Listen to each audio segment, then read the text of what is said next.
سیاستدان کیسے بنتے ہیں؟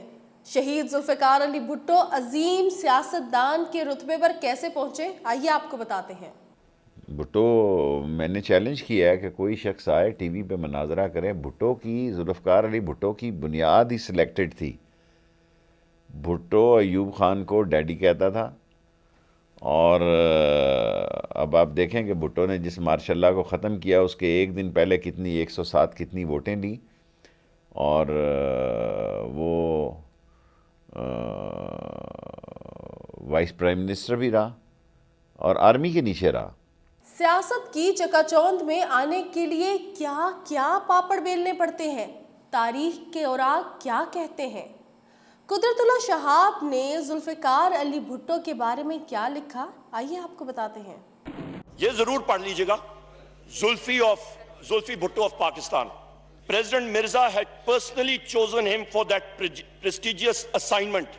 When the history of our country is written by objective historians, your name will be placed even before that of Mr. Jinnah.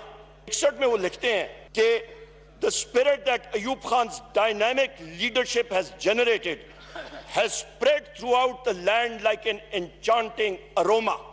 یہ ہے سیاستدان کی اوقات۔ نواز شریف کیسے سیاستدان بنے؟ یہ جنرل جیلانی کے گھر کے اوپر سریا بناتے ہوئے منسٹر بنا تھا۔ یہ وہ آدمی ہیں جو ضیاء الحق کے جوتے پالش کرتے کرتے چیف منسٹر بنا تھا۔ یہ وہ آدمی ہیں جس نے general Durrani I S I کے جب چیف تھے، پیپلز پارٹی کے خلاف جب الیکشن ہوئی تو میران بینک سے اس نے کروڑوں روپیہ لیا تھا الیکشن لڑنے کے لیے۔ D G I S I کی سپریم کورٹ کو رپورٹ تھی۔ میاں نواز شریف پر جنرل غلام جیلانی خان کی نظر الفت نہ پڑتی تو کیا وہ سیاستدان بن سکتے؟ بیٹھ گیا جا کے تو غلام جیلانی خان مجھے کہنے لگے کہ یار میاں صاحب ناشتہ کیا کریں گے؟ میں نے کہا یار ایک انڈا فرائیڈ اور ایک ٹوسٹ۔ مجھے کہنے لگے کہ میاں صاحب انار کا جوس پی لیں، بہت اعلیٰ انار ہے، بڑا میٹھا ہے۔ میں نے کہا یار میں شوگر کا مریض ہوں، میری شوگر آسمان کو لگ جائے، میں جوس نہیں پینا۔ انہوں نے 2-3 دفعہ کہا، میں نے کہا نہیں پینا۔ تو انہوں نے بیرے کو بلا کہا کہ یہ میاں صاحب کے لیے یہ ناشتہ لے آؤ، میرے لیے انار کا جوس لے آؤ۔ تھوڑی دیر بعد ان کو پھر جوش اٹھا ہوا، کہہ رہے میاں صاحب میرے کہنے پہ ایک دفعہ جوس پی کے دیکھیں، آپ ٹیکا اور زیادہ لگا دیں۔ میں نے کہا چلو یار منگوا لو۔ ایک لڑکا سامنے پھر رہا تھا سفید کرتے سلوار میں، تو جیلانی خان نے اس کو آواز دی نواز، وہ بھاگتا ہوا آیا تو اس کو کہا یار نواز جا کے اس کو بیرے کو کہا کہ میاں صاحب کے لیے بھی جوس لے آئے۔ تو میں نے پوچھا یہ کون ہے؟ کہنے کا آپ نہیں جانتے؟ میں نے کہا میں تو نہیں جانتا، یہ نواز شریف ہے، یہ اتفاق فاؤنڈری والا جو میاں شریف کا بیٹا ہے۔ اچھا، that's when I saw him for the first time. General Ghulam Jilani نے میاں محمد نواز شریف کو سیاستدان بنا دیا۔ عمران خان کیسے سیاست کے افق پر پہنچے؟ دوسروں کو گیٹ نمبر 4 کی پیداوار کہنے والے عمران خان بذات خود اسی قبیلے سے تعلق رکھتے ہیں جن کا سیاسی جنم طاقتور ترین شخصیت کی کوکھ سے ہوا۔ جب عمران خان سیاسی پارٹی بنا رہے تھے تو ماڈل ٹاؤن کے ای بلاک کے ایک گھر میں ایک تحریری دستاویز پر دستخط ہوئے۔ اس دستاویز میں فیصلہ ہوا کہ آئی ایس آئی کے سابق چیف جنرل ریٹائرڈ حمید گل اور عمران خان میں سے ایک پارٹی کا چیئرمین ہوگا اور ایک صدر ہوگا۔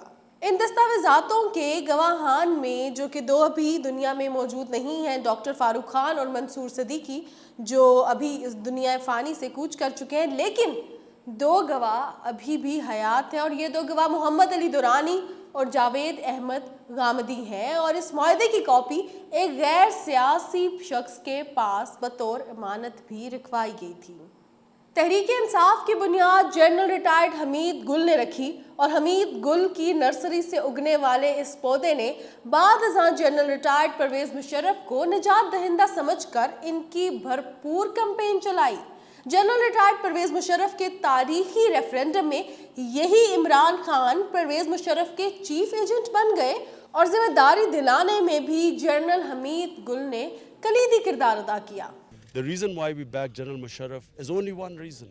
that he will keep the crooked and the corrupt politicians who neither our judiciary nor our election commission has been able to keep them out. Four times we have had governments kicked out for corruption. Each time the same politicians have come back into parliament and plundered the country more. So the reason why I want to vote for General Musharraf is because I hope that he can keep these crooks out of the political process.